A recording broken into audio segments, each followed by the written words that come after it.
Topic है दोस्तों, कल शाम को आप लोगों ने देख लिया मेरे साथ कि तुर्की में भूकंप आया, जिसकी जानकारी मैंने दे दी थी। आज हम चर्चा करेंगे कि टर्की जो है उसमें भूकंप के कारण क्या थे, क्यों तुर्की पे जो है भूकंप आया है और क्यों कहा यह जा रहा है कि तुर्की में आया हुआ भूकंप जो है वो एक तरह से सैंडविच पैटर्न का आया हुआ भूकंप था। कौन सा पैटर्न? तो सैंडविच पैटर्न पर आया हुआ भूकंप था। इसके बारे में भी हम बात करेंगे, ठीक है ना। तो इन सारी चीजों पे बात करेंगे। इसके अलावा हम देखेंगे कि टर्की जो है वो किस टेक्टोनिक प्लेट पर है ना, और क्यों इसे कहा गया कि ये जब भूकंप आया, क्योंकि आपको याद होगा कल मैंने आपको क्लास में एक इमेज दिखाई थी जिसमें मैंने दिखाया था कि किस प्रकार के वहां के हवाई अड्डों पे जो है दरारें पड़ गई हैं, किस प्रकार से वहां कई जगह जमीनें जो है वो फट गई हैं, जो नेचुरल गैस पाइपलाइन है वो फट गए हैं, वहां आग लगे हुए हैं।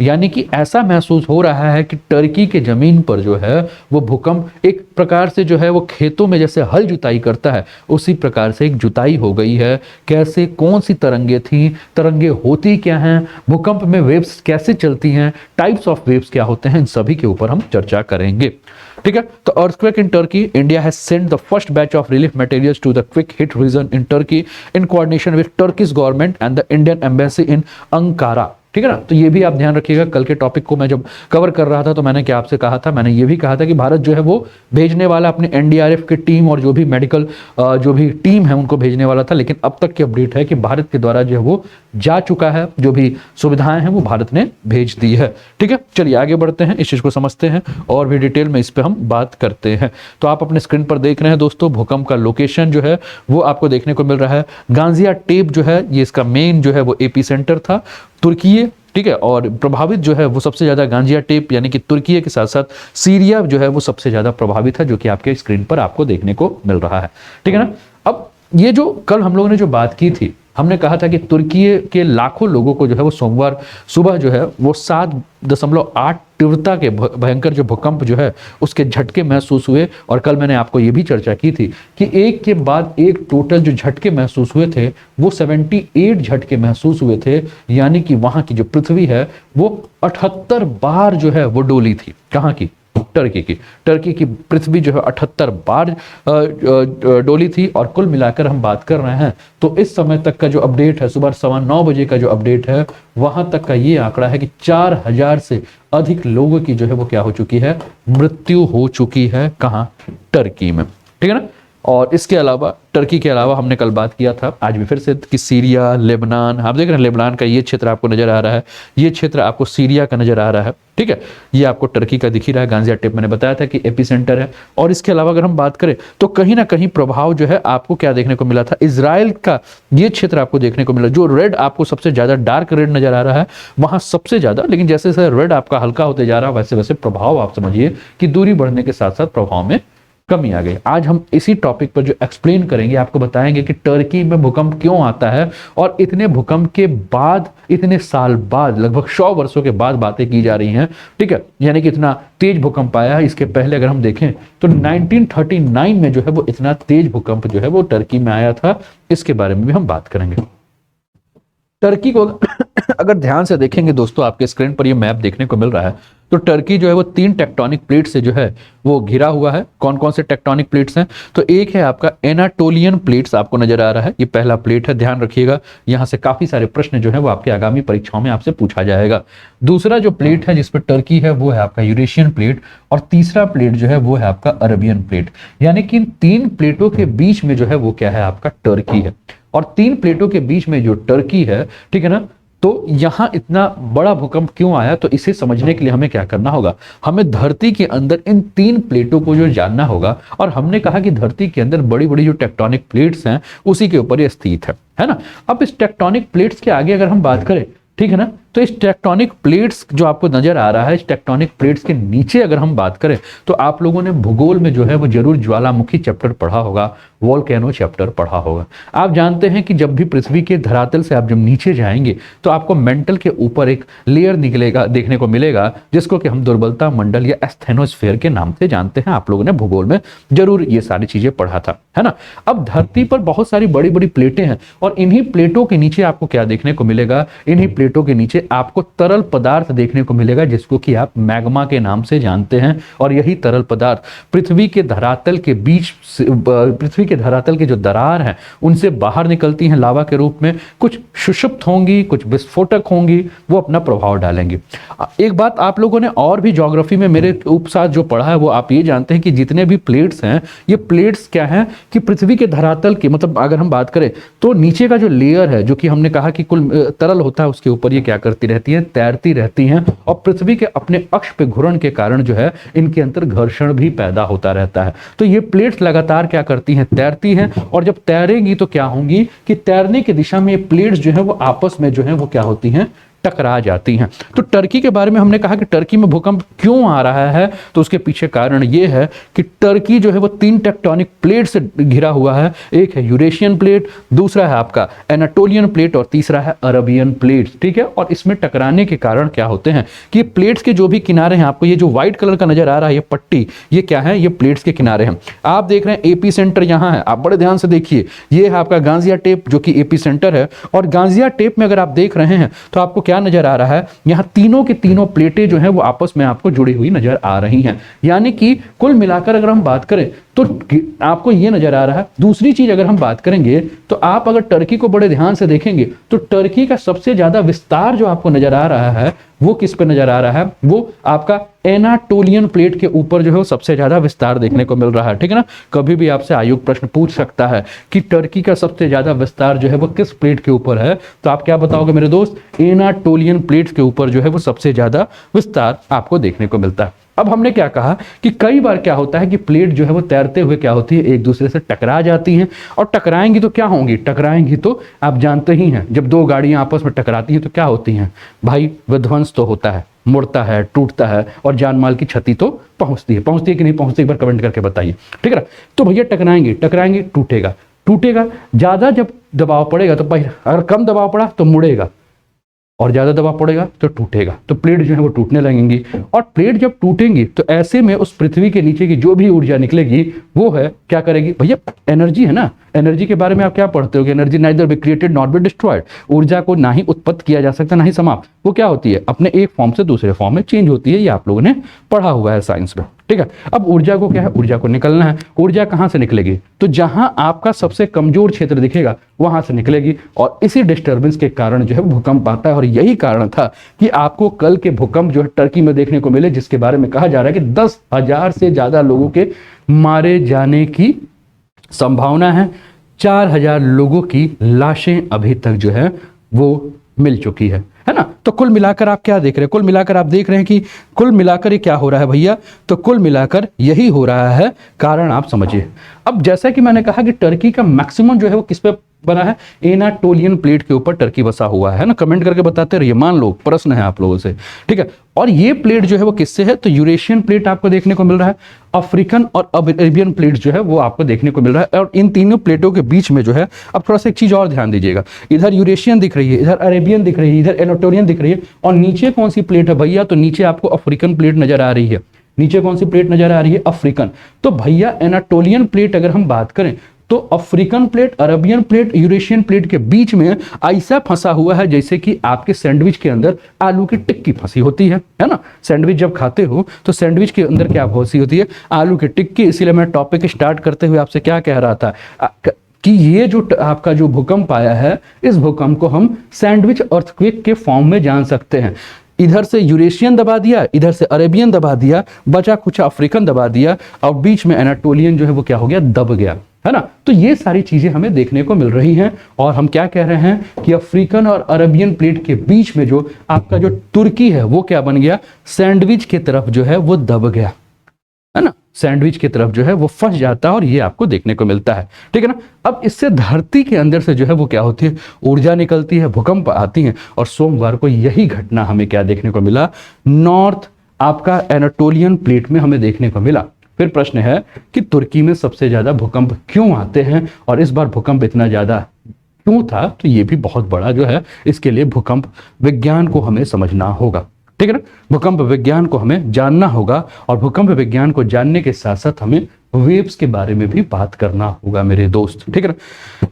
तो दोस्तों जैसा कि हम जानते हैं कि धरती के कई मील भीतर जब टेक्टोनिक प्लेट हिलती हैं, टेक्टोनिक प्लेट यानी कि विवर्तनिकी प्लेटों जब हिलती हैं तो उनके अंदर से जो ऊर्जा निकलती है वो ऊर्जा सैकड़ों परमाणु बम के बराबर ऊर्जा यानी कि एनर्जी वहां से एमिट होती है, वहां से निकलती है।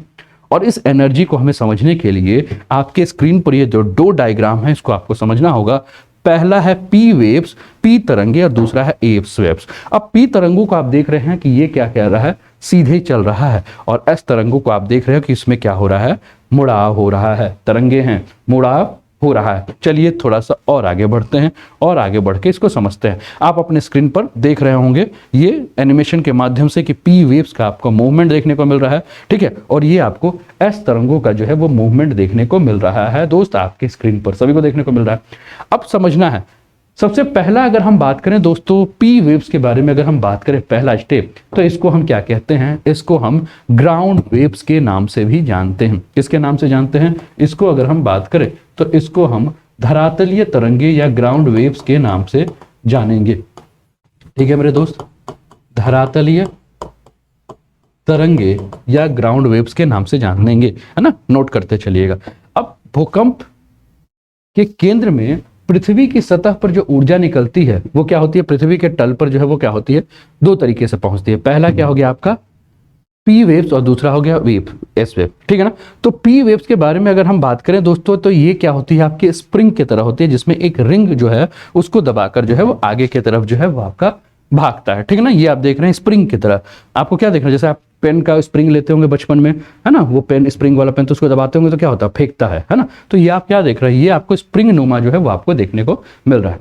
अब इसकी फ्रीक्वेंसी जो है वो क्या होती है, ज्यादा होती है, इसकी स्पीड जो है वो भी क्या होती है, ज्यादा होती है, यानी कि एनर्जी को धरती की सतह तक पहुंचा कौन देता है, जल्दी, तो पी वेव्स जो है वो जल्दी पहुंचा देता है, ठीक है। अब एस वेव्स को अगर आप ध्यान से देखेंगे तो ऐसा महसूस हो रहा है कि अंग्रेजी का जो एस वेव्स है तो अंग्रेजी के एस शब्द की तरह ही आपको ये देखने को मिल रहा है, ठीक है ना। और ये अगर हम बात करें तो ये धरती के सतह पर पहुंचकर जो है भूकंप से निकलने वाली जितनी भी एनर्जी है उसको क्या करती है, उस पॉइंट से दो तरीकों से आगे की ओर बढ़ाती है। जो सबसे पहला तरीका है जिसकी तरफ से आगे की तरफ बढ़ाती है उसको कहा जाता है रेली वेव, ठीक है ना। क्या है, पहला इसमें अंदर होता है उसको कहा जाता है रेली तरंग, और दूसरे की अगर हम बात करें तो दूसरा जो है उसको क्या कहा जाता है, लव तरंग। क्या कहा जाता है दोस्त, लव तरंग, ठीक है। ज्योग्राफी में ये सारी की सारी चीजें जो हैं वो आप लोगों ने पढ़ा है। क्या कहा जाता है, रेली तरंग और लव तरंग के नाम से जानते हैं।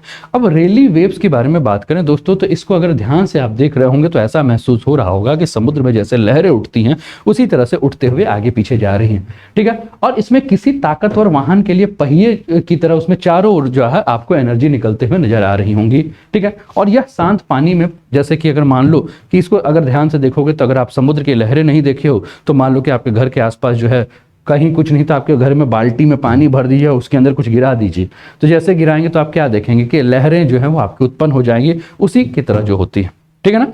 और अगर हम बात करें तो ये क्या करती है, जब भूमि के अंदर होती है तो भूमि को ऐसे जोतते हुए क्या होती है, निकल जाती है और ये भयंकर तबाही मचाती है, ठीक है। लेकिन वही अगर हम आप लव वेव्स की तरह बात करें दोस्तों तो लव वेव जो है वो कैसा चलता है, ये सांप की तरह जो है वो चलता रहता है ना, जैसे सांप ऐसे उसे जो है चलती है। और इसके अपेक्षाकृत यानी कि रेली तरंग के अपेक्षाकृत अगर हम लव तरंगी की बात करें तो ये कम नुकसान पहुंचाती है, कम तबाही पहुंचाती है, ठीक है ना। अब अगर हम बात करें, जैसा कि हम बात कर रहे थे इसके बारे में, ठीक है, तो तुर्कियों में आए हुए भूकंपों के बारे में थोड़ा सा हम और भी देख लें, जो डाटा हमारे पास है उससे हम बात कर लें, फिर हम आगे की तरफ चलते हैं। तो तुर्की आए बड़े भूकंप देखें तो अक्टूबर 2020 में ग्रीक आइलैंड समूह से 7 की तीव्रता वाले भूकंप से तुर्कियों के 24 लोगों की जो है वो जान चली गई थी। जनवरी 2020 में पूर्वी तुर्कियों में 6.7 की तीव्रता पर भूकंप आया, 22 लोग मारे गए, सैकड़ों घायल हुए। अक्टूबर 2011 में पूर्वी तुर्कियों में 7.2 की तीव्रता वाले भूकंप से 138 लोगों की मौत हो गई, 350 लोग घायल हुए।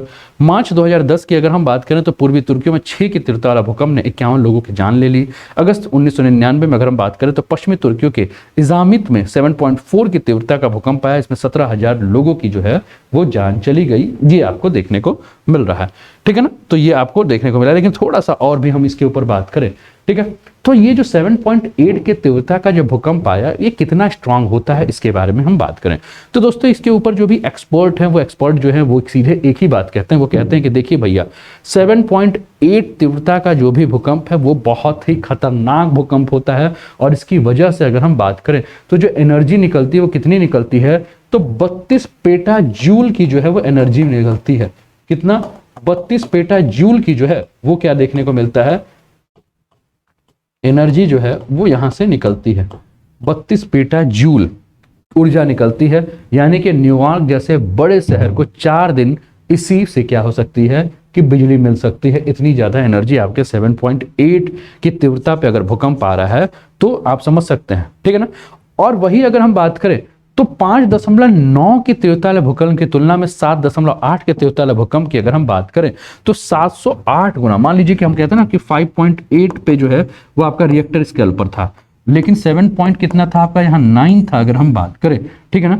तो 5.8 की तुलना में अगर हम बात करें तो कहा यह जाता है कि ये कितना गुना ज्यादा है, 708 गुना जो है वो आपको ज्यादा आपको क्या देखने को मिलता है, खतरनाक देखने को मिलता है। इस चीज को समझिएगा, ठीक है ना। अब इसके ऊपर और भी बात जब की जा रही है भूकंप को लेकर, तो जो भी एक्सपर्ट है, यानी कि जो भी आपके सिस्मोलॉजी डिपार्टमेंट के एक्सपर्ट है, जो भी आपके वोल्केनोलॉजी डिपार्टमेंट के जो भी एक्सपर्ट है, वो सीधे यही कहते हैं कि इस भूकंप से अगर हम बात करें, अगर 7 रिएक्टर स्केल के भूकंप के बारे में बात करें तो आपको याद करना होगा हिरोशिमा और नागासाकी को, यानी कि हिरोशिमा और नागासाकी में जो परमाणु बम गिराए जाने के बाद जितना विध्वंस नहीं हुआ, उससे 32 गुना ज्यादा विध्वंस जो है अगर 7 रिएक्टर स्केल से ज्यादा भूकंप होगा तो ये देखने को मिलेगा।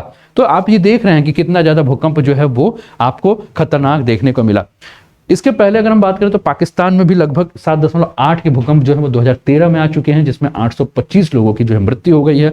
आपको याद होगा दोस्तों, भूकंप के झटके आपने भी लिए थे। कब? 2015 में, अप्रैल का महीना था, नेपाल में भूकंप आया था और आपके घर की भी fridge, TV, washing machine, plate, थाली, चम्मच, कटोरी सब गिरे थे और आपके भी मन में डर हुआ था।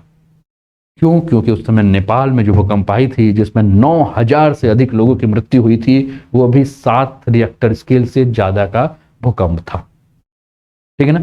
तो तुर्कियों के भूकंप के बारे में अगर हम बात कर रहे हैं, हम कह रहे हैं कि ऐसा भूकंप लगभग 84 साल पहले तुर्कियों में आया था, जब 30,000 से अधिक लोग जो है वो तुर्कियों में जो है वो मारे गए थे 84 साल पहले।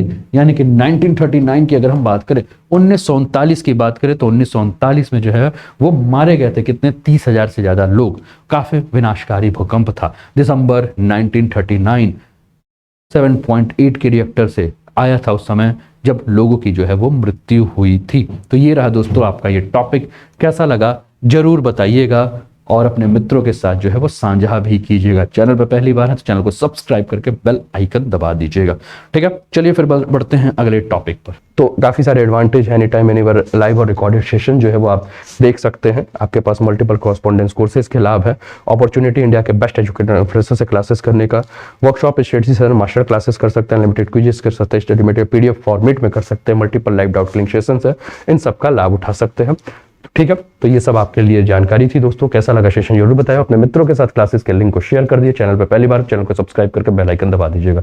जय हिंद, जय भारत।